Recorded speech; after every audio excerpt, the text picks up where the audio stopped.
പേവിഷത്തിനെതിരെ തദ്ദേശീയ vaccine. Sir, നമ്മുടെ സംസ്ഥാനത്ത് തദ്ദേശീയമായ ഓറൽ റാബിസ് വാക്സിൻ വികസിപ്പിക്കുന്നതിനൊരു സംരംഭം ആരംഭിക്കും.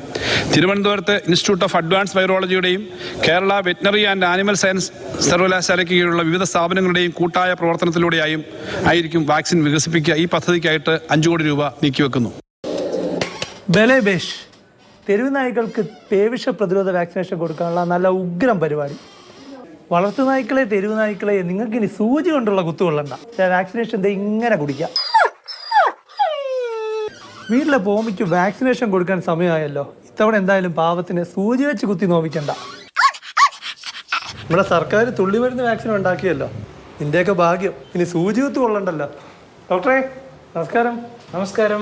ഡോഗിന് റാബിസ് വാക്സിൻ എടുക്കണം. അതിനെന്താ, നമുക്ക് അന്നത്തെ ആൾക്കാണോ? അന്നത്തെ ആൾക്കല്ല, ഇന്ന് ഇയാൾക്കാണ്. പക്ഷെ ഒരു കണ്ടീഷനുണ്ട്, സൂചി കുത്തി അവനെ നോവിക്കരുത്. അതിപ്പോ നമുക്ക് വേറെ ഓപ്ഷൻസ് ഒന്നുമില്ല. നമുക്ക് ഇഞ്ചക്ഷൻ മാത്രമേ ഉള്ളൂ ഇപ്പൊ നിലവില്. അല്ലാതെ ഇപ്പൊ വേറെ എന്താ ചെയ്യാ? അത് വേണ്ട ഡോക്ടർ, ഈ ഓറൽ വാക്സിൻ ഉണ്ടല്ലോ, തുള്ളിമരുന്ന് വാക്സിൻ, അത് കൊടുത്താൽ മതി. ഡോഗ്സിനുള്ള ഓറൽ വാക്സിന്റെ കാര്യമാണോ ചോദിക്കുന്നത്? അതെ. അത് ഇന്ത്യയിലെങ്ങും വന്നിട്ടുള്ളതായിട്ട് പോലും അറിയില്ല. എന്തായാലും കേരളത്തിലെങ്ങും യൂസ് ചെയ്തിട്ട് അറിയില്ല, നമുക്കാർക്കും യൂസ് ചെയ്യാൻ കിട്ടിയിട്ടുമില്ല അത്. അയ്യോ, അപ്പോൾ കഷ്ടമാവുമല്ലോ. അല്ല ഡോക്ടർ, കഴിഞ്ഞ ബജറ്റ് കണ്ടില്ലായിരുന്നോ? ഈ സംസ്ഥാന സർക്കാർ തന്നെ ഓറൽ റാബിസ് വാക്സിൻ വികസിപ്പിക്കാൻ തീരുമാനിച്ചിരുന്നു. 5 കോടി രൂപ അനുവദിക്കുകയും ചെയ്തിരുന്നു. അത് 1 വർഷം മുമ്പല്ലേ അത്. പക്ഷെ അതിൽ പിന്നെ ഒരു ഫെർദർ ഇതുണ്ടായിട്ട് ഒരു ഇമ്പ്രൂവ്മെന്റ്സ് ഒന്നും ഉണ്ടായിട്ടുമില്ല. നമുക്ക് അങ്ങനെ ഒരു വാക്സിൻ യൂസ് ചെയ്യാൻ വേണ്ടി കിട്ടിയിട്ടുമില്ല.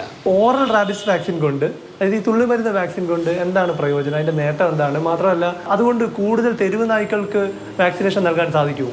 പെറ്റ് ആനിമലിൽ നോക്കുകയാണെങ്കിൽ അവരെ നീഡിൽ പ്രിക്കിൽ നിന്ന് ഒഴിവാക്കി ടോട്ടലി പെയിൻലെസ് ആയിട്ട് കാര്യങ്ങൾ ചെയ്യാം. ഇപ്പോൾ സ്ട്രേ ആനിമൽസിലേക്ക് വരുമ്പോഴത്തേക്കും നമ്മളിപ്പോൾ ഒരു സ്ട്രേ ആനിമലിന് വാക്സിനേറ്റ് ചെയ്യണമെങ്കിൽ ട്രെയിൻഡ് പ്രൊഫഷണൽസ് വന്ന് അവരെ പിടിച്ചുകൊണ്ട് പോയി വാക്സിൻ എടുത്തിട്ട് തിരിച്ചു കൊണ്ടുവന്ന് റിലീസ് ചെയ്യണം. ഇപ്പോൾ ഒരു 10 ഡോഗുള്ള ഒരു പോപ്പുലേഷനിൽ വലയിട്ട് പിടിക്കുമ്പോൾ ഒരു 5 ഓടിപ്പോയി. അതൊരു 50% മാത്രമേ ക്യാപ്ചർ ചെയ്ത് വാക്സിനേറ്റ് ചെയ്യാൻ പറ്റുന്നുള്ളൂ. ബാക്കി 50 എവിടെയെങ്കിലും പൊളിക്കുന്നു. പിന്നെ അവരെ കിട്ടാൻ വേണ്ടി കാത്തിരിക്കണം. അതായത് നാട്ടിൽ അലഞ്ഞു തിരിയുന്ന തെരുവ് നായ്ക്കളെ മുഴുവൻ ഈ വാക്സിനേഷൻ പരിധിയിൽ ഉൾപ്പെടുത്താൻ നല്ലത് ഈ ഓറൽ വാക്സിനാണ്, അതായത് തുള്ളിമരുന്ന് വാക്സിനാണ് അല്ലേ? തീർച്ചയായും. ചുരുക്കത്തിലപ്പം പേവിഷ തുള്ളിമരുന്ന് വാക്സിൻ ബജറ്റ് പ്രസംഗത്തിലേ ഉള്ളൂ അല്ലേ?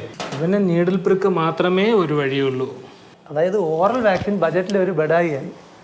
പിന്നെ മൃഗസംരക്ഷണ വകുപ്പിൽ നിന്ന് അറിഞ്ഞ കാര്യം അപ്പോൾ സത്യമാണ്. അവിടെ ഓറൽ വാക്സിൻ്റെ DPR പോലും ആയിട്ടില്ല.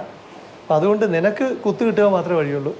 പിന്നെ വാക്സിനേഷൻ എടുക്കാതെ ഒളിച്ചു നടക്കുന്ന തെരുവ് നായ്ക്കളുടെ കടി കിട്ടുക മാത്രമേ നാട്ടുകാർക്കും വഴിയുള്ളൂ. ക്യാമറ പ്രവീൺ ദാസിനൊപ്പം പ്രശാന്ത് കൃഷ്ണ, മാതൃഭൂമി ന്യൂസ്, തിരുവനന്തപുരം.